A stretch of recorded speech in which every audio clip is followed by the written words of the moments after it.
Attended to her fully upright and locked position.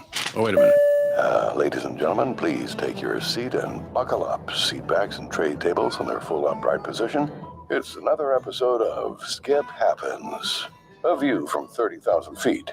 From the first music lesson to the first paid gig to signing the deal, it's the journey that is the life of an artist. Now, here's your captain and co-captain, a.k.a. your hosts, Skip Clark and Deb Lamphear. She is. Hello. Hi, Deb. How are you? Well, I'm here. It's a sad day, though. It's a very sad day. We all know that. Losing an icon when it comes to not exactly country music, but part of at least my growing up with the not to start off on a down note, but real quick, the passing of Olivia Newton-John today. Yes, big part of my growing up life. She will be very missed. She was only 73. I know. God bless her. 73. And I had such a crush on her and her Australian accent. And, I remember all her great music and everything, but sad note. But on a brighter note, we've got a brand new artist with us. Not exactly new, although she's fairly young.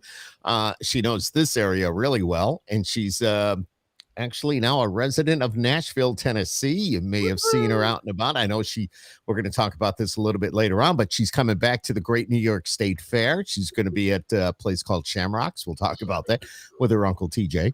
And we're going to be talking all about that here. Right there. There she is. It's Mikki Zip, everybody. Yay. Welcome. Wait a minute, I got to give you the official. Wow. Listen to him. Thank you so much for having me. I'm so excited. You look great. It's been a while since you and I have actually chatted, so we got a lot of catching up to do. Most definitely. Yeah. Yes. So, first of all, last time I saw you, you were probably, you said like 15? Yeah, 15, 16 years old. And you were belting it out at a New Year's Eve event here in Central New York. Yep. Sure was. Now, were you living in Nashville at that time too, and you just came home, or? Yes, I was living in Nashville at that time, and I was just visiting home for the holidays and had a little performance at the same time. Wow, it's so exciting to talk to you and to find out what's going on because were you born in Nashville or were you actually born in this area and then moved? I was born in Syracuse. Okay. I was in Syracuse until I was 13. And then we moved to Nashville, and I've been here for the last 10 years. Oh, so your whole family moved there? Me and my mom and dad. I'm an only child, so. Oh, nice. Okay, that's fun. That's easy. That probably made it easier to go. Yes, most definitely. Most definitely. So, and it's going to be a really dumb question, but why did you go to Nashville? Well, it was for music. I feel like there's a lot of different things about it. My uncle used to live here in Nashville for a little while. My parents would visit him a lot, so they knew that they loved the Nashville area. And they loved like the outskirts. I think my uncle lived over in Bellevue area. Your uncle? You talking about TJ? Yeah, he lived here for a little bit. How come I didn't know that? Yeah, it was just like a short little stint. Maybe that's why. He played down on Broadway. He played at the stage. I think my mom told me within his first week of moving here, he was already over at the stage. Well, he's a go-getter. He's a go-getter. And I think that runs in the family because you're a go-getter. You're in Nashville now. I think it rubbed off on me. So my parents, they loved the area when they came and visited. And, I'm from Syracuse, small town, Syracuse, Lincourt. And I think that my parents knew that I had very big dreams and aspirations. Obviously, I was on stage doing performing arts, singing songs, writing my own songs, and they just knew that, I moved, I think 3 days before high school started for me.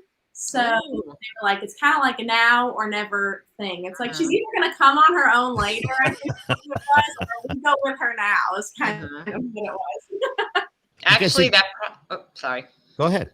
I was saying that's actually a good timing because it's not like you were in the middle of high school with friends. I mean, even though you have friends you grew up with, those high school years are crucial. So yes, exactly. It was a little bit of like a culture shock, a little bit for sure, going from Syracuse down to Tennessee. But I made friends quickly, and I was in choir and musical theater, so I think that's makes it a little bit easier to make some friends, you know?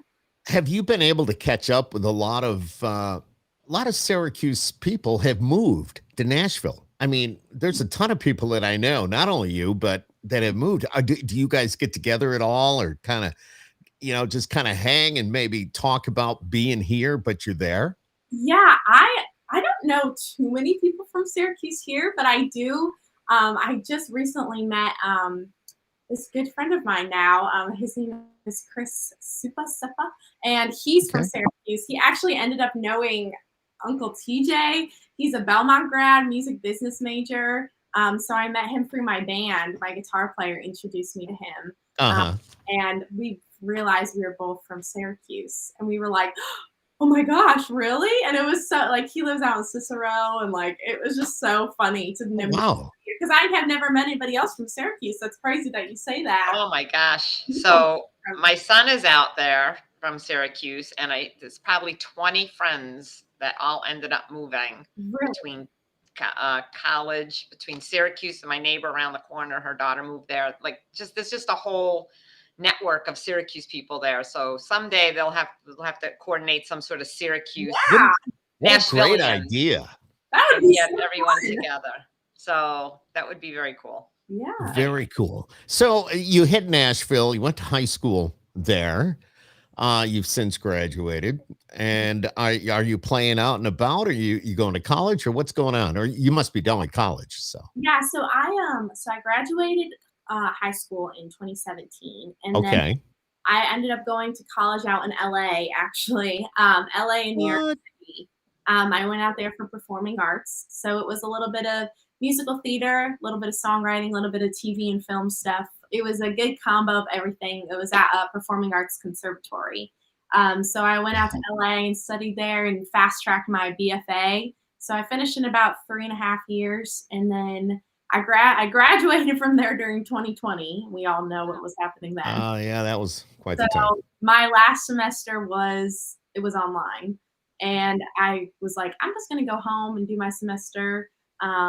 Because I liked LA fine. There's nothing wrong with it, but it was definitely not Nashville to me. It definitely didn't feel like it didn't have that homey feeling that Nashville has for me now at this point. So I was like, I'm gonna go back to Nashville now. So once I graduated, I just stayed here, and yeah, I play all around town. That's cool. I feel very lucky to be playing a lot. So you live just outside Nashville. Yes. Because if you're in the heart of Nashville, then you would say, you know what, it's very similar to LA because everybody's there. You know what I mean? No. I live in Mount Juliet, and I love it here because you can go like one direction and be more in like the country. Love it. You can go the other direction and go into the city, which I think it kind of gives you the best of both worlds, being a little bit on the outside of it all.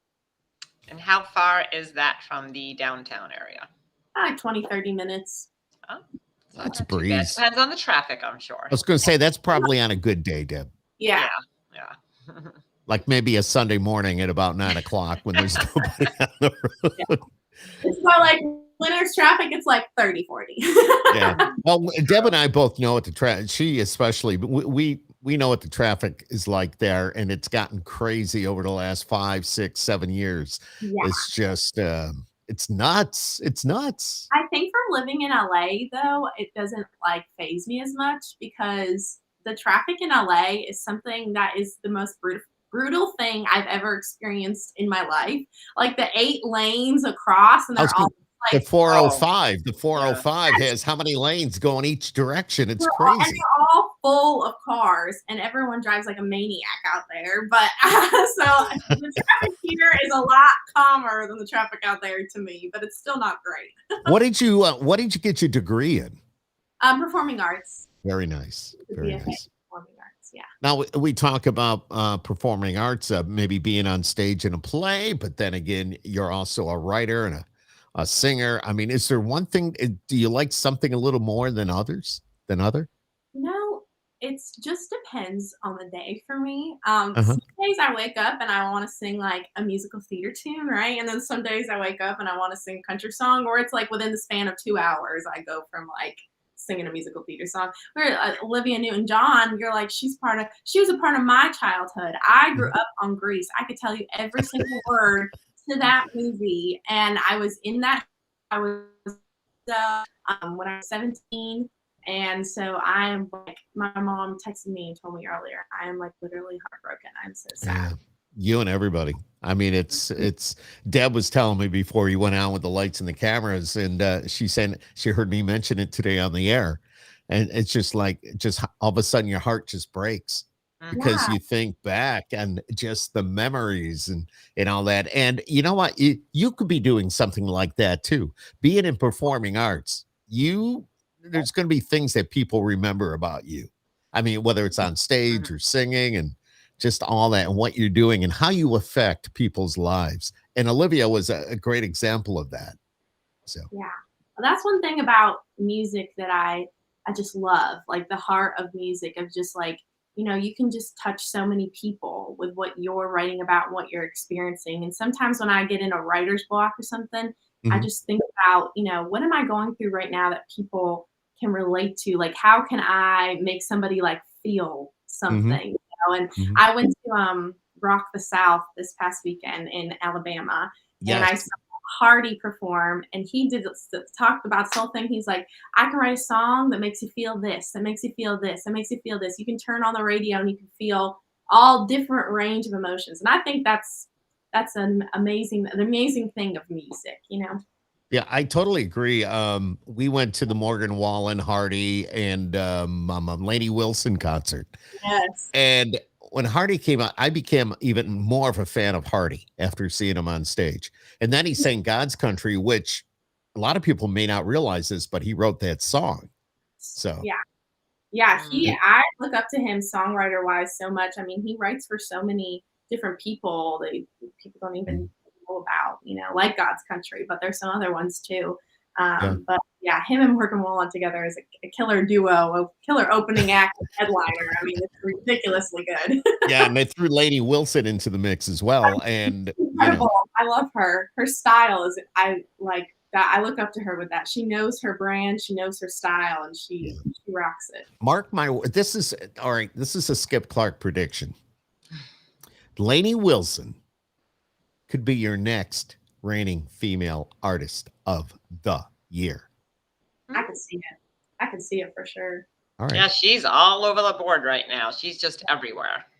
And such a down to earth person. We had her on the Skip Happens podcast, and just a great person to talk to and find out what's going on in her life. I know her dad's in Texas and he's not doing very well. So she's been like, during the week, she'd go and spend time with him. And now on the weekends, she flies to wherever, you know, she's on tour with a couple of different artists, and she goes where she needs to go on the weekends. So that's got to be so difficult. Yeah, that really has to be. I mean, because it's like the excitement of being on the road, then you got to go back and forth in those emotions too. You know what I mean? So, exactly. Do you ever get homesick for like this area? I do every once in a while. I miss my family a lot. You know, my uncle's still there, my grandma's still there, my cousins, and so I miss family. I grew up like, the way it was growing up for me was my great grandma was like 5 doors down, and my grandma was 3 doors down, and my uncle was 5 doors down the other direction. So I had, you know, my other families in Cicero. I mean, like, you know, I had family surrounding me 24/7. So especially when I first moved here, it was really difficult. But I call my grandma every single day. I call my grandma and talk to her. I love it. I love it. She gets all the updates on everything that is going on in my life, and she's like, I love her. She's probably my favorite person on this planet. So that's so sweet of you to say. It is. Yeah. It is. Very sweet. So let's talk about your journey here a little bit more. I mean, you how hard is it to do what you're doing? You're songwriting, you're performing, you're trying to live your dream, you have a passion. Talk to us about that. Is it difficult? How do you keep yourself so focused?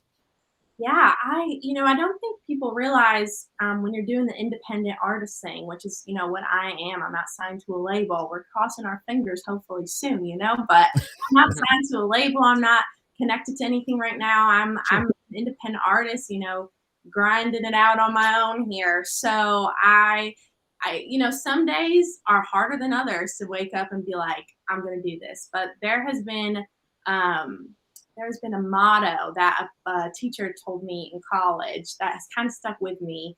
And it's very simple, but it's just wake up every day and do it at least one thing that advances you towards what you want, what your dream is, what your goal is.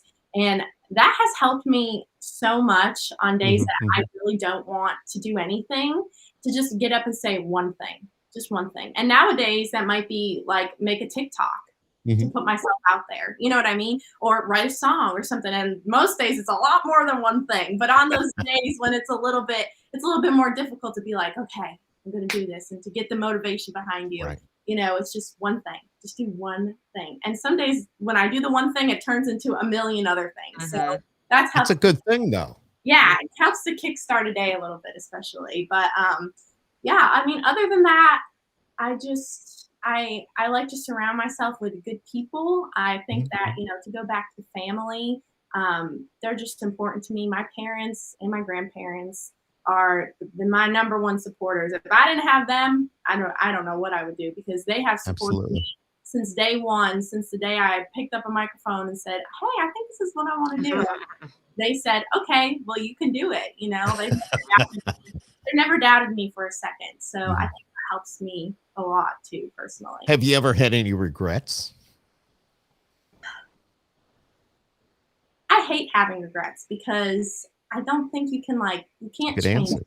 You can't change it. You can't go back and fix it, So off the top of my head, I can't think of anything that's like, oh, I really regret doing this, because I don't know. I think music and performing too is just a lot of putting yourself out there. And if it doesn't work, it doesn't work. So you can't even. And you learn from all of that too, though. Definitely. I have learned so much from messing up. Are you kidding me? I have so much from that's a great song. I should write that song. There you go. So much from messing up. I mean, and even as simple as I play downtown a lot, and you get requests thrown at you of a million different songs. Sometimes it's hard to say no. You know what I mean? If somebody's throwing money at you, but sometimes I'm like, I think I can do that song. Oh, it ends up, sometimes it's a train wreck. I'm like, oh, my God. I say yes to that, but I'm like, well, now I know. I got to go home and practice that song. But I'm sure the listener doesn't realize you're messing up. You just realize you're messing up. Exactly right, Deb. Exactly. So. Yes. Because I'd probably sit there and go, this sounds great. And you'd be going, oh, that sucked. I was totally off key or something. I wouldn't know the difference. Yeah. I'd just say, wow, that's Mikki. That sounds awesome. Most musicians are very judgmental of themselves, which is good thing sometimes. Yes. Self-critique, And you are as well. Yeah, definitely. And you should be. Totally get that. Where have you played down on Broadway? Have you been in the Stage or Tootsie's or any of the places? Now we got all the new bars too. Oh my gosh, yes. And there's Air Church is opening up a bar down there. I just saw the other day. And I was like, oh my God, that's awesome. But yeah, so I don't really play Broadway. Gotcha. I play a circuit right now over on 2nd Ave. There's a location I play over there. But yeah, I play a lot on the outskirts a little bit, because I think that's. I like 2nd Ave though. It's away from all of that tourist stuff that's going on Broadway. So yeah, it's a little bit less chaotic and a little bit more listening. My favorite thing to play though is the writers' rounds. I mean, that's where my heart and soul is. I love playing the cover sets. I play over at Old Red too at the airport. Yes. At the airport, I play that location. Oh. And wow. Is that right in? Where is that? You say the airport. Is it on the grounds of the airport, or is it actually in the terminal? It's actually in the terminal. I have to go through security to get there every time I play. Yeah. So, they just opened, right? They just opened this year. Oh, okay. Because I picture when I land in Nashville, I get off the flight, and as I'm walking toward that main lobby, there's an area it'd be on my left side with a couple of stools and a couple of mics. And every once in a while, there's a couple of artists playing there. I know exactly where you're talking about. They have this Old Reds now. And I think it's on the side I usually, when I fly home to Syracuse, I usually fly, I think it's Allegiant because it's the only direct, Yes. they have the Nonstop. Yep. Syracuse. So when I fly home, I usually take that. But I'm pretty sure Old Red's on the Allegiant set now. It and is. they expanded that side so much. They have done so much renovation over there. So yeah, Old Red is over there. But that's where do you do your writers rounds? Writers rounds, I play a lot with Nashville Tour Stop. That's a big one for me. They used to be over at the Taps location, so like Belcourt Taps, Cabana Taps, all that. Oh, yeah. But now they're over at Sunny's a lot, and I'm actually having a full band original music set with them at the end of this month over at Roof on Broadway. So that'll be really fun. Very nice. That's really cool. Have you had the opportunity to sit down with somebody where you just feel so intimidated? It's like, oh my God. That's in like so a writer's round? Yeah. Yeah. Like, oh my God, that's so-and-so. What do I do? What do I write? Yeah. Like you mean like a very important person or just someone? Yes. No. Well, either way. I mean, Nashville's full of songwriters and musicians and so many great artists. And, you must know quite a few. And then maybe somebody shows up at the writers round and you go, holy crap. Do you realize that's, yeah. There's been a couple of times I think I've been like, wow. There was like, this is really wild, but a couple, I think, when was this? I think it was at the beginning of this year. And I played a writer's round and there was this table of people and I was like, these people look important. They look like they are very important people. And my friend leaned over and was like, oh, that's Hank Williams Jr.'s son, Sam Williams. So he does music. Yeah. So killer. And he was just there like watching the writers round. And I was like, oh, wow. And I didn't find it out until like afterwards that I found it out. So I was like, oh, I'm glad I did not know this before that happened. But yeah, and I like got talking to him in a conversation. He was like, I love that one song you played. I'm like, are you telling me this right now for real? So that's one situation in my head that I can think of. But yeah, I mean, sometimes too, I one of the reasons I love writers rounds is meeting new people to co-write with.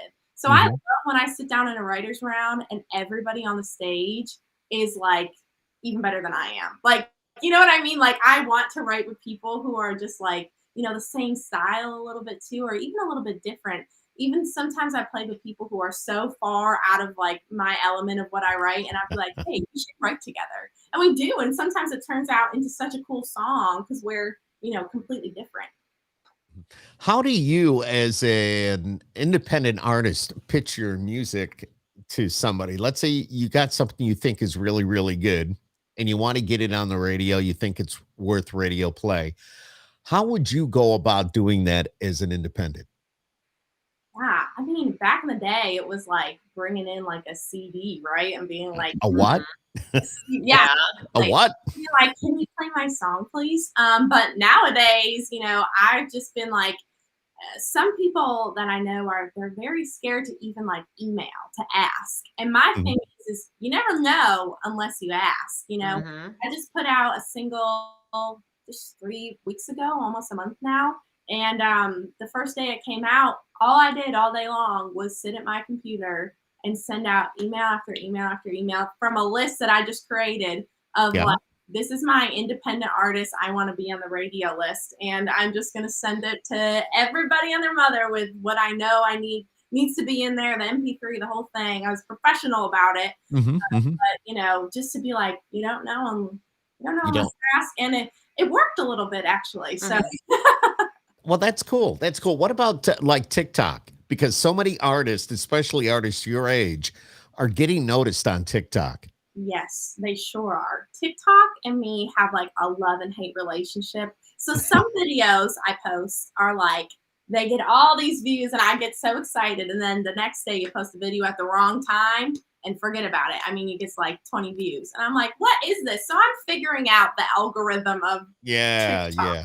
Slowly but surely. But I think it's so great to have, Instagram is really great, but I think that TikTok is just a whole nother level, at least for musicians, because so many people, like you say, are getting discovered on TikTok. So it's Yeah. like, that's why I try to post a video like every day, Monday through Friday. And I just started like recording all these videos. I put them in my drafts and I'm like, I'll post a video of a day. And it doesn't always be like a singing video, but it's always about music. It's always about country music. So you don't ever post a video that might be just you doing something crazy? Not really. It's always about your music. It's mostly about my music. Very, very smart. It's not like Mikki Zip in the kitchen. No, not usually. No. Okay. Maybe I'll do like a cute like transition video sometimes, but my best friend called me out the other day because I still don't know how to like do the transitions properly. So I mastered one and I just keep doing it over and over again. She's like, you need to learn a new one. I'm like, I'm doing the best that I can. Okay. When you figure it out, let Deb and I know. Yeah, I will. Yeah. I mean, and the thing about TikTok too is like what's trending and changing is like it's constant. It's day to day. There's a new trending sound, there's a new dance, there's a new whatever, so it's hard to keep up a little bit sometimes. How would you describe the music that you typically create? Yeah, so I mean it's definitely country. But I lately have been writing a little bit with like almost like a rockish edge to it. I want to say, I think that, when I saw you and I was writing when I was 16 years old, I wanted to be like Kelsey Ballerini, and I love her still. And I think I still have a little bit of that in me.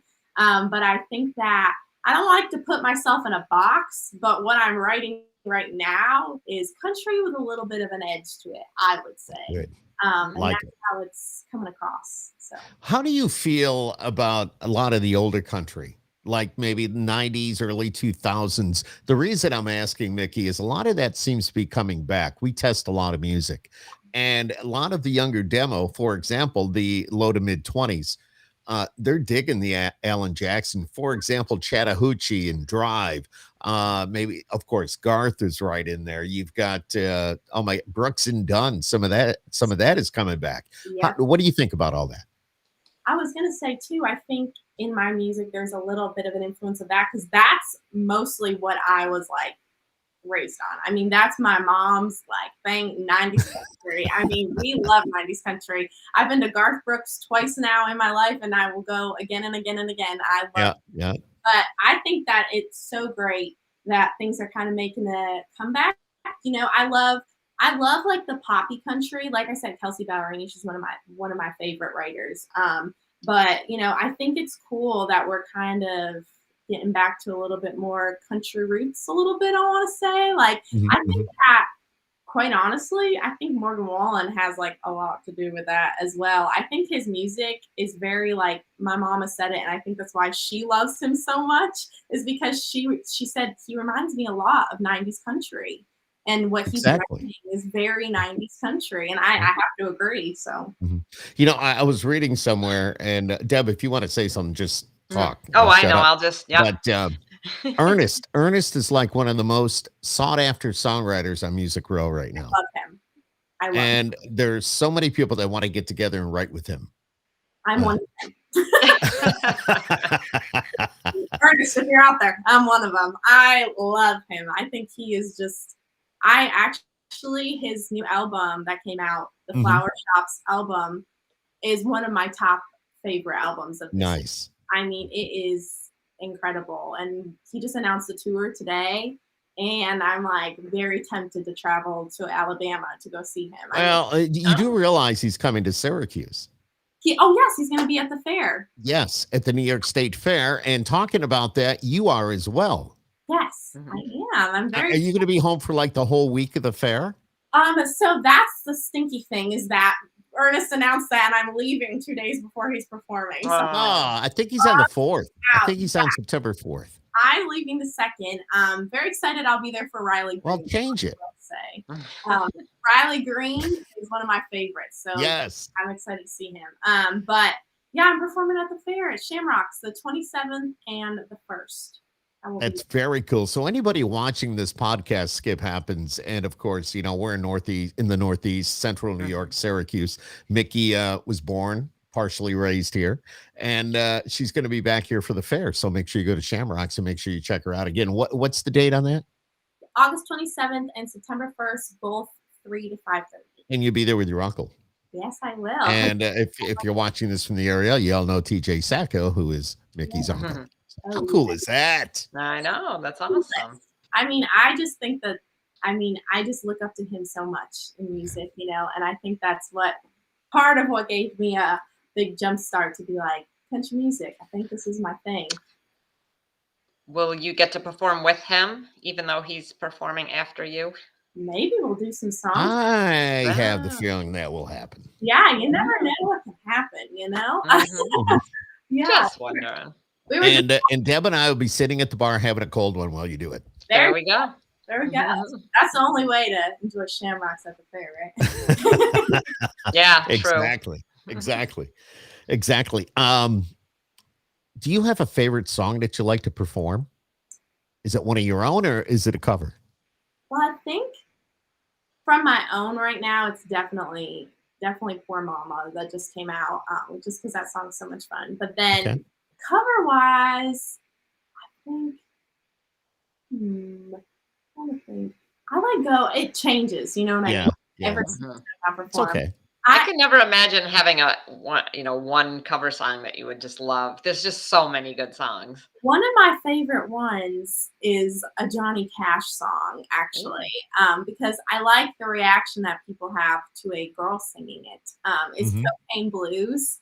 I just changed it up a little bit and kind of make it my own a little bit, but it's still Johnny Cash. Sounds like, the regular one, but flip off some of the words a little bit and make it a little bit more of a girl version of it, and it's pretty fun. It turns some heads. They're like, what the heck, this young girl is singing Cocaine Blues. But that's what makes it so good. Yeah, that's what makes it unique, I think. Yeah, I think that's something very important in cover sets, is that to make sure that you're making the song uniquely your own. And I think that, actually going back to my uncle, I think that that's something that I watched him do a lot, and that I took from him, I stole from him. But it's just that every song I've seen him sing, he's totally just made his own, and just totally put his own style and everything into it. He has never tried to sound like anybody else. It's always just been him, and to the point where me and my mother were just discussing this the other day. But the song Family Traditions, when I was there and I would see him perform, I literally thought that was like his song, and it came on the radio one day, and I'm like, why is Uncle TJ's song on the radio? Like, I was like so confused. So to the point where he really made it his own, that I thought it was his song, little 6-year-old me. So oh my God, that's so awesome. I got to say, your uncle is probably one of the hardest, if not the hardest working musicians we have here in town, because anybody that can go to the fair and play almost every single day for how many hours straight without, he may get home and probably just crash, but still he just gives it everything he has. Totally. And he's a good mentor. He's, you know what I mean? He's somebody that you would want to watch, because his work ethic is like, I'm going to kick some ass. I'm not going to stop till I get to where I want to be. And he does it. Yeah, definitely. And watching him do it is just like growing up watching that. It doesn't get better than that, so. Right. And he has a huge following here. Yeah, he does. So he does. TJ who? You gotta love it. I gotta love it. What other musicians do you admire? Yeah, right now it is very much Ashley McBryde. I love her as a songwriter and as a performer. I think that, again, that's somebody who's just very uniquely themselves, and it's just like, here I am, world, and this is what I have to offer you. And her songwriting is just also incredible. So I look up to her a ton. And then, even just like lately, I've been really into Stevie Nicks and like Fleetwood Mac and stuff. Oh, okay. That's outside of the country realm, but but you could do Landslide. Yeah, I do that in my shows all the time. There you go. And Dreams too. And somebody actually requested Leather and Lace the other day because it was their anniversary, and I was like, I love this song, and I never get to play it, so that was really cool. Yeah, but you could songs like Leather and Lace, you could even give it a little country feel to it. Yes, definitely. And It's that type of song. Another songwriter and performer is Zach Bryan. I don't know. Something in the Orange, baby. Yeah. I mean, he is just incredible. And I'm seeing him in September here in Franklin, Tennessee. And I'm just so excited. His songwriting is just like worldly to me. Like his lyrics, I'm like, where does this man come up with this? It just comes out of his head. Like, what? I said the same thing when I decided to take a chance on the song. There's something about it. And I said, this guy's got it. I can't exactly put my finger on it, but this guy's got it. And Something in the Orange, when I started playing that and listening to the lyrics, and we played on the Wolf here in Syracuse, it's just like, how does he come up with that? This is amazing. It's an amazing song. So yeah, Something in the Orange, just like when you listen to it, it just like hits a certain spot in your heart. I don't know how to explain it. It's just so Mikki, you're absolutely right. Absolutely. And the crazy thing about him to me is that, I write a lot of songs by myself, so it's not wild, but I believe literally almost every single song he's written is by himself. Like he doesn't really do co-writes. And it's like he just released American Heartbreak, which is 33 songs. Yes. And 2 weeks later, released a 9-song EP, and crazy written by just him. That must have been his COVID pandemic. Yeah, his COVID rights. Yeah. I mean, they were all like just amazing. There's not one of them that I'm like, this is all right. I mean, they're all just really from the heart, which is the writing that I love, and I think why I love Ashley McBryde as well, and even like Hardy and Morgan Wallen and Ernest especially. I just think that they all write from such like a heartfelt place. Yes, yes, they do. It's the best to listen to that kind of music. And like Deb said, the COVID and the pandemic, when we went through that, when the world stopped, and people like yourself being an artist, now you're stuck home. What are you going to do? It's like, well, okay, I'm going to fill this closet with songs. Yeah. And you just start writing. And now you've got enough music for the next, gosh knows how many years. Yeah, I know. I didn't even think about that with him. It's probably true. It's just where it came from. He's just waiting to put it out. But yeah, definitely. That was a good time for Zoom writes and learning how to write by yourself. Did you do Zoom writes? Yeah, I did a couple here and there, which was just it's just so funny. You know what I mean? It's not the same. It's not the same. You don't really I don't even think there's a song from it that I'm like, this was really good. I think that writing with somebody in the same room, that energy is like a little bit different, but yeah, it's not the same when you get that line and you're like, that was really good. You don't really We've heard that quite a few times, that the artists are much more creative when you're all at a certain emotional level too, because you're feeling each other, whatever's going through at that time. So it's kind of hard to do that through the screen. Body language. You feel their body language. You see their body language. Yeah. Setting a tone through Zoom is a little bit difficult. Yeah. If you could, I ask everybody this, and Deb afterwards will go, you asked that question again. But seriously, it's like, if you could collaborate with anybody, who would that be, male or female? One of them would definitely be Garth Brooks, for sure. We talked about him a little bit, but that's he's the heavy hitter to me. Just grew up on his music 100%. And watching him as an entertainer too is just I call them the Energizer Bunny. So when you see him do that, do you watch what he does on stage, and you watch his moves and how he reacts to the audience and all that? And as a new young independent artist as yourself, you take notes, mental notes. Yes, definitely. I've told my mom keeps telling me you need to start saving your money and stop buying concert tickets. And when I this is research. This is research. I'm and write that off as a business expense. There you go. I was just gonna say that. Itemize your taxes and write it off.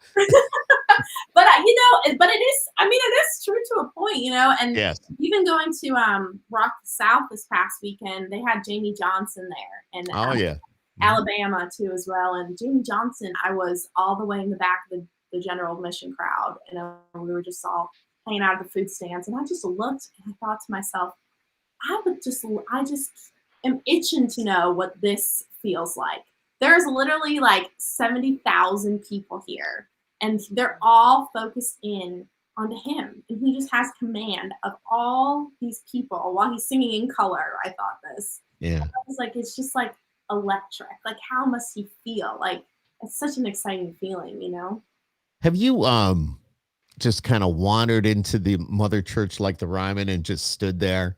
It doesn't have to be anybody there, but I know it's open, and for the most part, you can walk in and see the place. I didn't know that. Why didn't you tell me that sooner? I would have been there.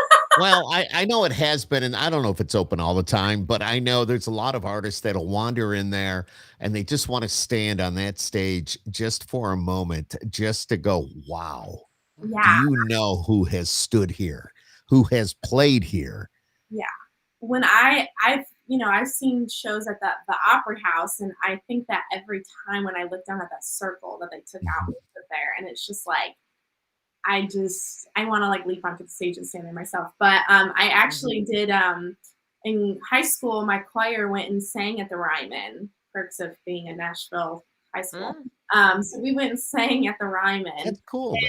I just remember, a lot of the kids that were in my choir, they weren't like trying to do anything with music. It was just kind of their fine arts credit that they needed. But I was there for the real deal. I was already starting to play out and about at barbecues and wherever anybody would have 15-year-old me, I was there. That's awesome. And I remember like going on this trip, and we were like walking backstage at the Ryman, and they like put us in one of the dressing rooms. And I just remember like sitting there, and nobody else was like as excited as I was. So I was just like sitting there like silently freaking out and being like, oh my God, do I know who like doing this festival? Like, this is crazy. Like, I cannot believe us. And it was just like, it's just those two places, like the Grand Ole Opry and the Ryman. And like every time I walk in there, I just get like chill bumps, quite honestly. And that's just, I just love. They've all said that. You can feel it. You walk in there. Yes, definitely. You're in the presence. The videos of Kelsey Ballerini and Luke Combs getting asked to be a part of the Grand Ole Opry. I watch those videos. I cry every time. Every single time I see those videos, I cry, because it's just like, again, that feeling, and I hope to one day feel it myself. But that feeling, I think you will. Just remember, it doesn't happen overnight. No. So, it takes a lot of years, and look at some of those people that have been, accepted into the Grand Ole Opry and all that. It didn't happen overnight. No, so. Not at all. It takes this, it's just like we talked about earlier, just staying motivated, Yeah. Your performing arts side, are you doing any plays or anything like that in Nashville right now, or you have recently, or what? Not right now. I've thought about jumping back into it actually here recently. There's a couple of theaters around here that have announced some shows that I might be particularly interested in to go and do.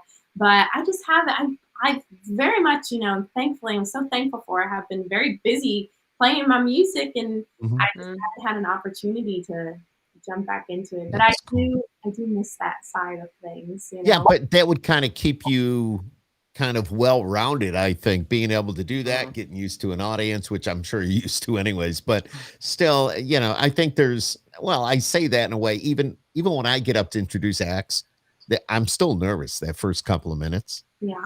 But once I start talking, then I come down. And I would imagine it's the same with you as a performer, that, okay, here we go. Take a deep breath, get up there, start playing. You're probably nervous as all hell, but after the first couple of lines, hey, this is great. Let's go.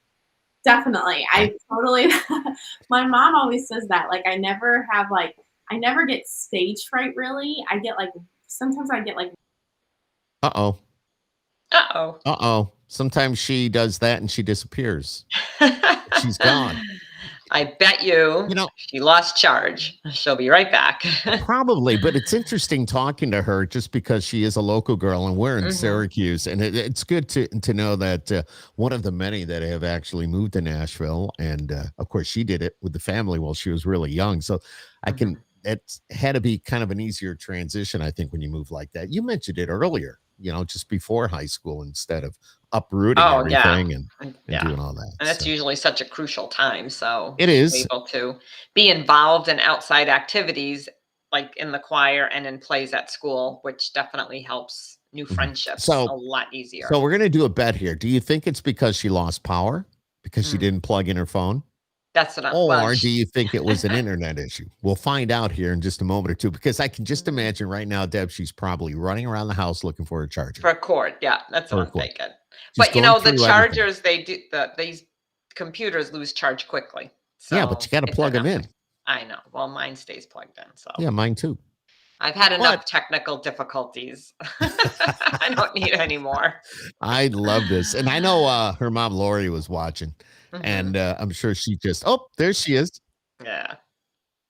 All right. Now, wait a minute. Don't say anything yet. Don't say anything, because we want to find something out here. Hang on. Now, wait a minute. I don't want you there. Hang on. I'm going to put you down here. Hang on. This is what we do. This is what people don't normally see. That's right. There goes Deb. Watch this. Here I go. Here I go. Wait a minute. I want.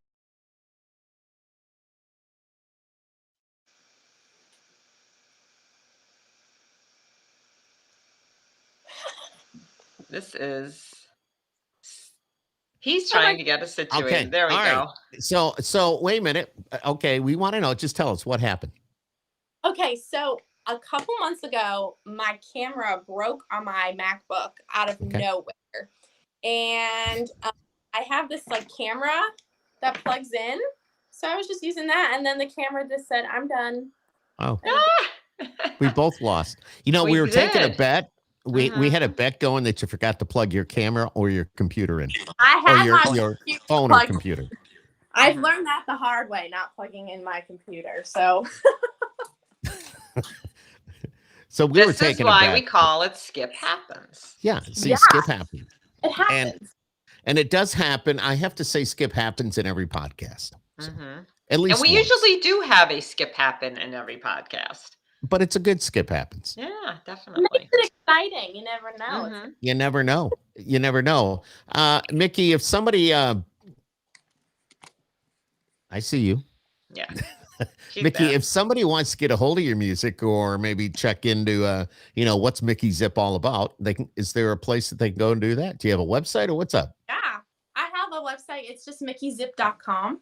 Okay. And then Instagram and Facebook, I'm always posting on there. So that's just at @MikkiZip_official on Instagram and just Mikki Zip on Facebook.